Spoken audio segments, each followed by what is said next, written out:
తమిళ నటుడు అండ్ అలాగే టీవీకి అధ్యక్షుడు విజయ్ ప్రచార సభలో నిన్న పెను విషాదం అయితే చోటు చేసుకుంటే, అలాంటిది నిన్న కరూర్లో జరిగిన రోడ్ షోలో సుమారు 40 మంది వరకు అయితే ప్రాణాలు కోల్పోయారని చెప్పొచ్చు. మరి దీని గురించి విశ్లేషించుకోవడానికి మనతో పాటు senior journalist and doctor Durga Vadlamani గారు ఇప్పుడు మనతో ఉన్నారు. నమస్తే మేడం. నమస్తే అండి మేడం, నిన్న చూసుకుంటే గనక తమిళ నటుడు అండ్ అలాగే టీవీకి అధ్యక్షుడు విజయ్ గారు చేసిన ప్రచార సభలో 40 మంది వరకు ప్రాణాలు కోల్పోయారు కరూర్లో జరిగిన రోడ్ షోలో. సో ఏంటంటారంటే దీనికి కారణం మీరంటూ కూడా పార్టీ వాళ్ళైతే ఒక మాట యుద్ధం నెలకొందని చెప్పొచ్చు. ఏ విధంగా చూడొచ్చు?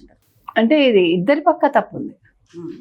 మీకు పుష్ప విషయంలో అల్లు అర్జున్ అందరూ తప్పు పడితే నేను అల్లు అర్జున్ సపోర్ట్ చేశాను, మీకు గుర్తుంటే. అంటే నేను అనేది ఏంటంటే అక్కడ అల్లు అర్జున్ ఇష్యూనే వేరు, కానీ ఇక్కడ అలా కాదు. ఇక్కడ ఏంటంటే ఇప్పుడు విజయ్ అనే వ్యక్తి ఒక పార్టీ పెట్టాడు. 26 ఎన్నికలకి 24 నుంచి అతను పునాదులు వేసుకుంటూ వచ్చాడు. అతను వచ్చాక ఇప్పుడు 10,000 మంది అని అనుకున్నారు అనుమతి నిన్న కరూర్లో. ఆ ఇచ్చిన ప్లేస్ కూడా చాలా సన్నగా ఉంది. అది అంటే వీళ్ళు అడిగింది ఒకటి, వాళ్ళు ఇచ్చింది ఒకటి. సో యాంటిసిపేట్ చేయాలి విజయ్ టీం చేయాలి రేదర్. ఎందుకంటే ఇప్పుడు విజయ్కి చాలా ఫ్యాన్ ఫాలోయింగ్ ఉంది. మొన్న కూడా లాస్ట్ సభలో మీకు గుర్తుంటే కనుక అయితే మదురై సభలో అడిగాడు. అంటే అతను అన్నారు కదా, డిఎంకే వాళ్ళు అన్నారు ఇవన్నీ ఓట్లుగా మారవని. ఈవెన్ కమల్ హాసన్ కూడా అన్నాడు ఇవన్నీ ఓట్లుగా మారవు, అభిమానులు వస్తారు కానీ అని. అతని సభలోనే అడిగాడు, మీరందరూ ఓట్లు వేస్తారా, అభిమానం కొద్దిగా వచ్చారంటే ఓట్లు వేస్తామన్నారు.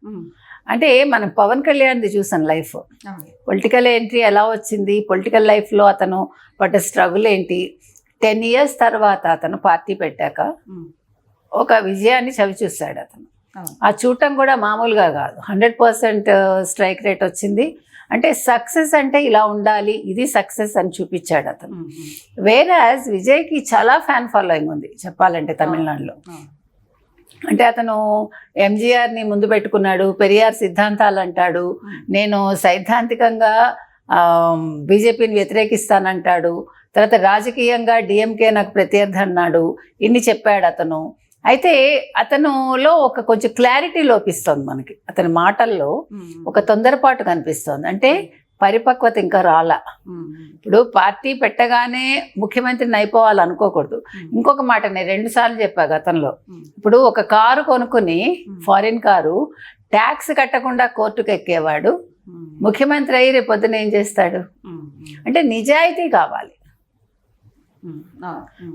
ఇప్పుడు కృష్ణ గారు ఉన్నారు తెలుగు ఇండస్ట్రీలో. కృష్ణ గారి గురించి అందరికీ తెలుసు, ఆయన ఎంత ఓపెన్నెస్ అయింది, ఎంత మంచివారు. అంటే తను చనిపోయే వరకు ఫస్ట్ నుంచి చివరి వరకు ఒకేలాగా ఆయన ఉన్నారు. ఆయన మాట కావచ్చు, తీరు కావచ్చు, అంతా కూడా చాలా చక్కగా ఉండేది. నేను అనేది మీరు రాజకీయాల్లోకి రావాలంటే మొట్టమొదటి మీ దగ్గర ఉండాల్సింది నిజాయితీ. అది లోపిస్తే మీరు మిగతా రాజకీయ నాయకుల్లాగానే. ఇంకొకటి ఆయన మొన్న చేసిన వ్యాఖ్యలు కూడా కాన్ఫిడెన్స్ కంటే ఓవర్ కాన్ఫిడెన్స్ వ్యాఖ్యలు చేసినట్టు అనిపిస్తుంది. ఖచ్చితంగా ఇప్పుడు మాట్లాడే విధానం కూడా సినిమా డైలాగ్స్ కాదు కదా. ఇప్పుడు మీరు రాజకీయ నాయకులు అయిపోవాలి అనుకుని, ఇప్పుడు సినిమా అనేది చాలా పవర్ఫుల్ మీడియా అండి. అందులో తమిళనాడు వాళ్ళకి అసలు యాక్టర్స్ అంటే అంత పిచ్చి, వాళ్ళు ఒక దేవుళ్ళలాగా కొలుస్తారు. మీకు తెలుసు, ఖుష్బూ గుడి కట్టారు, ఇంకా 2-3 హీరోయిన్స్ గుడి కట్టారు, రజనీకాంత్ గుడి కట్టారు, ఇప్పుడు దసరాకు కూడా పూజలు చేస్తున్నారు రజనీకాంత్ గుడిలో. అంటే మీరు ఆలోచించండి, అంటే వాళ్ళు మనుషులుగా చూడరు వాళ్ళని. ఎంజీఆర్ని ఒక దేవుడిగా చూస్తారు. మీకు ఎంజీఆర్ విగ్రహం ఒకటి మౌంట్ రోడ్లో ఉంటుంది. ఆ విగ్రహానికి కొన్ని సంవత్సరాలు, నాకు తెలిసి మరి ఇప్పటికి కూడా వేసినాడో లేదో నాకు తెలియదు, ఒక అబ్బాయి పొద్దున్న 6 లోపు వచ్చి రోజు దండ వేసి వెళ్తాడు. అది కొన్ని సంవత్సరాలుగా జరిగింది. ఆఫ్ లైట్ నాకు తెలియదు. అంటే నేను చెప్పేది అది పిచ్చనాలా వెర్రనాలా ప్రేమనాల మనకి తెలియదు. అది అంటే అంత పిచ్చిగా ఉంటారు. అసలు దక్షిణాది వాళ్ళకే సినిమా అంటే చాలా ఇష్టం. మీరు అనుకుంటున్నారు కన్నడ వాళ్ళకి కూడా చాలా పిచ్చి, తెలుగు వాళ్ళకి చాలా పిచ్చి. అంటే ఇంకొకటి మనం కల్ట్ లవ్ అంటారు నార్మల్ గా, అంటే మితిమీరిన అభిమానం, అది ప్రాణాల మీద వరకు తెస్తుందని చెప్పొచ్చు. మీరు ఏ విధంగా చూడొచ్చు అంటారు? ఇప్పుడు లాస్ట్ సభలో క్లియర్ గా చెప్పాడు ఎవరు, విజయ్, మహిళలు రావద్దు, అంటే ప్రెగ్నెంట్ లేడీస్ కావచ్చు, చిన్న పిల్లలు కావచ్చు, మీరు రిస్క్ చేసుకుని రావద్దు, మీరు టీవీలో చూడండి అని అతను ఒక సందేశం అయితే ఇచ్చాడు లాస్ట్ టైం. కానీ అన్ఫార్చునేట్లీ నిన్న చనిపోయిన వాళ్ళలో, స్టాంపీడ్ జరిగిన వాళ్ళలో ఎక్కువగా పిల్లలు, మహిళలు ఉన్నారు. అది ఎంత దురదృష్టకరం అండి. చాలా పెద్ద సంఘటన ఇది. ఇంకొకటి పోలీస్ వాళ్ళది తప్పు అంటూ కూడా విజయవాడ అందరిది అండి. ఇక్కడ తిలా పాపం తలా పిడికడండి. ఇక్కడ మీరు పోలీస్ వాళ్ళనే అనొద్దు. పోలీస్ వాళ్ళు ఒక స్టేజ్ దాటాక వాళ్ళు ఏం చేయగలరు చెప్పండి. ఇంకొకటి మేడం అంటే 6 గంటల సమయానికి ముందే యాక్చువల్గా రావాలి సభకి, లేటుగా వచ్చారు. అప్పటికి చాలా మంది అక్కడ క్రౌడ్ అయితే వచ్చేసిందని చెప్పొచ్చు, మరి కంట్రోల్ చేయలేకపోయారా పోలీసు? ఇప్పుడు 7 గంటలు మీరు సభకి లేటుగా వచ్చినప్పుడు ఫస్ట్ తప్పు విజయ్ది. మీరేం చేయాలి, వాళ్ళ ఆకలితో అలమటిస్తూ వాళ్ళు అక్కడ ఎండలో పడి ఉంటారు. వాళ్ళు ఎంత దాహం వేస్తుంది, ఎవరిస్తారు మంచినీళ్ళు వాళ్ళకి, ఎవరిస్తారు తిండి వాళ్ళకి, పిల్లలకి ఎవరిస్తారు పాలు? మీరు 7 గంటలు లేట్ అవుతుంది అన్నప్పుడు మీరు క్యాన్సిల్ చేసి ఉండాలి. అంతే కదా. ఏమి ఇప్పుడు అవసరం, ఇంకోసారి పెట్టుకోండి. డబ్బు మీదే. ఇప్పుడు ప్రాణాలు పోయింది ఎవరిది? ఇప్పుడు 20 లక్షల ఎక్స్‌గ్రేషియా ప్రకటించినా కూడా అది సరిపోదండి. ఇప్పుడు ఎవరు అల్లు అర్జున్ 1 crore ఇస్తే సరిపోదని గొడవ పెట్టలా, ట్రీట్మెంట్ వాళ్ళే చూసుకున్నారుగా. ఇక్కడ ఇది ఇంకా ఘోరం. ఇది ఇక్కడ డిఎంకే తప్పు ఉందండి, టీవీకే తప్పు ఉంది, అంటే విజయ్ తప్పు ఉంది, తర్వాత విజయ్ టీం తప్పు ఉంది. ఇవాళ అతని సెక్రటరీ కావచ్చు, తర్వాత ఇది ఏమంటారు జనరల్ సెక్రటరీలను కూడా విచారిస్తున్నారు, అరెస్ట్ చేస్తారు ఏదో అంటున్నారు. యాక్చువల్గా విజయ్ని అరెస్ట్ చేయాలని అనుకున్నారు, కానీ మళ్ళీ డిఎంకే వెనక్కి తగ్గుతోంది. ఇక్కడ ఇంకొక చిన్న విషయం ఏంటంటే చెప్పాల్సింది, చిన్న విషయం ఏంటి పెద్ద విషయమే. 24 గంటలు కాకుండానే కరూరు నుంచి ఒక డిఎంకే ఏమంటారు కార్యకర్త ఒక హైకోర్టులో, మద్రాస్ హైకోర్టులో ఒక కేసు వేసేసాడు. ఎట్లా వేసేస్తాడు, వేసేసి ఇతన్ని ఇంకా ఎలో చేయకండి ర్యాలీలకని. ఇవన్నీ అంటే ప్రీ ప్లాన్డ్, అంత ఫాస్ట్గా ఎలా చేస్తారు? ఇంకొకటి, అంత చిన్న రోడ్లో అంత జనం వచ్చినప్పుడు మీరు అంబులెన్స్కి దారి ఇమ్మని ఎలా అడుగుతారు? ఇంకొక విషయం ఏంటంటే విజయ్ చెప్పేది, విజయ్ సిబిఐ ఎంక్వైరీ అడిగారు. ఎందుకు అడిగారు? అక్కడ రాళ్లు విసిరారు అంటే డిఎంకే మనుషులు అందులో ఉన్నారు, వాళ్ళు టీవీకే కండువాలు కప్పుకొని అల్లర్లు సృష్టించడానికి వచ్చారు అనేది అతని ఎలిగేషన్. రెండోది, ఈ పోలీసులు వాళ్ళ మీద లాఠీ చార్జీ చేశారు. ఇంకొకటి ఏమైందంటే అతని కాన్వాయ్ అనాలా, అది ఆ ప్రచార వాహనం వచ్చినప్పుడు దాని వెంట ప్రజలు పరిగెట్టారు. అంటే ఇక ప్లేస్ లేదు మీకు ఎక్కడా కూడా, క్రిక్కిరిసిపోయి మీరు అంబులెన్స్ కోసం వెనక్కి జరగమంటే వేర్ దే విల్ గో. ఇప్పుడు నేను వెనక్కి వెళ్ళాను అనుకోండి, నా వెనక వాళ్ళు పడిపోతారు, ఆ వెనక వాళ్ళు పడిపోతారు, అట్లా పడిపోయి స్టాంపీడ్ జరిగింది. ఇంకొకటి మనం సభలను నిర్వహించాలంటే ప్రత్యేకమైన ఒక గ్రౌండ్ లేకపోతే చూసుకొని సభ పెట్టాలి అంటే సేఫ్ సైడ్ గా. అలాంటి రోడ్ షోలో వాళ్ళు ముందే ఊహించలేకపోయారా ఇలాంటివి జరుగుతుందని? ఏ విధంగా చూడొచ్చండి? అసలు రోడ్ షోలు బ్యాన్ చేయండి అబ్బా. మీరు సభలు పెట్టుకోవాలంటే పెట్టుకోండి. అసలు ఎందుకండి మీరు మీ సందేశాలన్నీ కూడా మీరు టీవీలో ఇవ్వండి. అవును, ప్రజలు ఎందుకు రావాలి? వాళ్ళ డబ్బులు తగలేసుకుని వాళ్ళ ప్రాణాలు బలిపెట్టుకుని మీకోసం వచ్చాక వాళ్ళ కుటుంబం, ఇప్పుడు ఒక ఆడది చనిపోతే ఒక కుటుంబం నాశనం అయిపోతుంది, పిల్లలు అనాథలైపోతారు. నేనే ఇప్పుడు అది జరగగానే అతను ఇంకా 5 నిమిషాల్లో అతను అయిపోయి ఉండేదండి స్పీచ్. ఇది జరగగానే ఆపేశాడు. కరెంట్ ఎందుకు ఆపేశారు? డీజీపీ ఏమంటున్నాడు, అక్కడ వాళ్ళందరూ పోల్స్ అవన్నీ ఎక్కున్నారు అని అంటున్నాడు.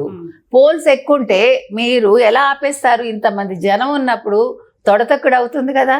పిల్లలకి చీకట్లో ఏం చేస్తారు పిల్లలు తల్లులు? అక్కడ డీజీపీ తప్పు ఉంది. ఎప్పుడు కూడా కింద వాళ్ళు తప్పు ఉండదండి. ఇప్పుడు ఒక చీఫ్ మినిస్టర్ చెప్తేనే ఒక వీళ్ళు చేస్తారు పనులు, డీజీపీ కావచ్చు మరొకళ్ళు కావచ్చు, వాళ్ళ ఆర్డర్స్ ప్రకారం. ఇంకొకటి, అర్ధరాత్రి 1 గంటకి వెంటనే ఇదేంటి స్టాలిన్ వెళ్ళి పరామర్శించేశాడు. అంటే ఎవరికి వాళ్ళు దీన్ని రాజకీయంగా ఎలా వాడుకోవాలి? ప్రజల ప్రాణాల మీద వాళ్ళకి ఆసక్తి లేదు కానివ్వండి, ఉండదండి. ఇప్పుడు శవాల మీద పేలాలు ఏరుకోవడం అంటారు, మీకు ఐడియా ఉంటుంది, చిల్లర డబ్బులు ఏరుకోవడం అని. అట్లాగా రాజకీయ నాయకులు రాబందుల్లాగా రెడీగా కాచుకుని ఉంటారు. మేడం ఇంకొకటి, దీని వెనకాల కుట్ర ఉందని అండ్ అలాగే 15 రోజుల క్రితం ఒక నెటిజన్ కూడా కామెంట్ చేసినట్టు తెలుస్తుంది. అంటే ఒక దాడి జరుగుతుంది, అది కూడా విజయ్ గారి సభలో దాడి జరుగుతుంది, 60 మంది వరకు చనిపోతారంటూ కూడా ఒక నెటిజన్ కామెంట్ పెట్టారు. ఇప్పుడు అది ఒక వివాదాస్పదంగా మారింది, వైరల్ గా మారుతుందని చెప్పొచ్చు. ఏమంటారు మేడం? ఒక ఆనందన్ ఒక వ్యక్తి ఎక్స్ లో పోస్ట్ చేశాడు, త్వరలో ఒక ర్యాలీలో ఒక 50 మంది దాకా చనిపోతారని చెప్పాడు. కరెక్ట్గా అలాగే జరిగింది. అంటే అతను యాంటిసిపేట్ చేసి ఉండొచ్చు. కొన్నిసార్లు మీకు టెలిపతి, టెలివాయిస్, టెలిక్లియరెన్స్ అంటాం కదా, అట్లా ఏదో జరిగి ఉండొచ్చు. దాన్ని మనం అబ్బాయి ఏదో కుట్రకోణం ఉందని నేను అన్ను, అది యాక్సిడెంటల్ గా కూడా జరిగి ఉండొచ్చు. కాకపోతే అతనికి విజయ్ అంటే పెద్ద ఇంట్రెస్ట్ లేనట్టుంది.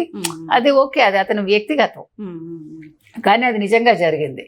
ఇప్పుడు కొన్ని చెప్తూ ఉంటారు కదా, ఇప్పుడు జ్యోతిష్యులు కూడా ఈ సంవత్సరం రాశి ఫలాల్లో ఎక్కువ మంది చనిపోతారు, లేకపోతే తుఫాన్లు వస్తాయి, పంట నష్టం జరుగుతుంది, లేదు ఒక నాయకుడు చనిపోతాడు, ఇలా రకరకాలుగా చెప్తూ ఉంటారు.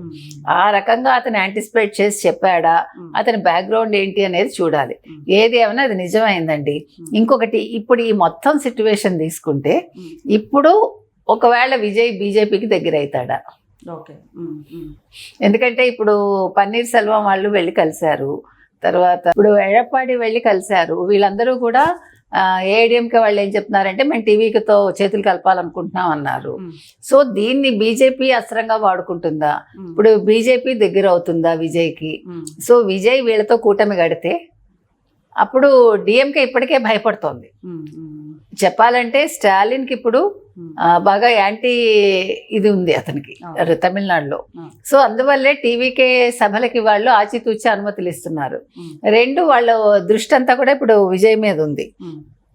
కాబట్టి ఇప్పుడు విజయ్ని ప్రొజెక్ట్ చేస్తూ ముందుకెళ్తారా, లేదు ఎడపాడిని ప్రొజెక్ట్ చేస్తూ ముందుకెళ్తారా? ఇప్పుడు ఏ రకంగా తమిళనాడు రాజకీయాలు టర్న్ తీసుకోబోతున్నాయి అనేది మనం చూడాలండి. ఏది ఏమైనా ఇవాళ మనం చనిపోయిన వాళ్ళందరికీ సానుభూతి తెలుపుతున్నాం. మనం చాలా బాధాకరం అది. ఇలాంటి సంఘటనలు మాత్రం పునరావృతం కాకూడదు. ఏ రాష్ట్రంలో కూడా ఇలాంటి, అంటే మీకు ఏమంటారు, సినిమా వాళ్ళంటే క్రేజ్ ఉండొచ్చు, కానీ మీ ప్రాణాలు బలి పెట్టుకోకండి, మీరు వెళ్ళకండి ఫస్ట్. ఇదే విధంగా ఇంకొకటి అండి, ఇప్పుడు వీళ్ళందరూ కూడా ఏమంటారు, సినిమా రిలీజ్ ముందు కూడా ప్రీ రిలీజ్ ఫంక్షన్స్, తర్వాత సక్సెస్ మీట్లు ఇవన్నీ పెట్టకండి, అవసరం లేదు. ఒక్క సభ పెద్దగా చేయండి. మీరు అక్కడ వాళ్ళకి అన్ని రకాల సదుపాయాలు అందివ్వగలిగితేనే చెయ్యండి. ఎందుకంటే పూర్వం వేరు, ఇప్పుడు వేరు. ఇప్పుడు మనకి దూరాలు పెరిగిపోయాయి, తర్వాత ట్రాఫిక్ నియంత్రణ లేదు, ఇప్పుడు చాలా ప్రాబ్లమ్స్ ఉన్నాయి మనుషులకి, గతంలో లాగా కాదు. కాబట్టి ఇప్పుడు మీరు ఏది చేయాలన్నా కూడా ఆలోచించి చేయండి. చేయకపోతే వచ్చి నష్టం లేదు. మీ ప్రచారం కోసం ప్రజల్ని బలి చేయొద్దు. అది సినిమా వాళ్ళు కావచ్చు, రాజకీయ నాయకులు కావచ్చు, మరొకళ్ళు కావచ్చు. ప్రజలు కూడా మీ పిచ్చి తగ్గించుకోండి. వాళ్ళు కూడా మామూలు మనుషులే. మనం వాళ్ళని ఒక నాయకుల్ని చేస్తాం. మనం నాయకుల నుంచి మీరు వాళ్ళని దేవుళ్ళని చేయకండి, చేసి మీ జీవితాలను మీరు పణంగా పెట్టకండి. ఇదొకటే మనం చెప్తాం.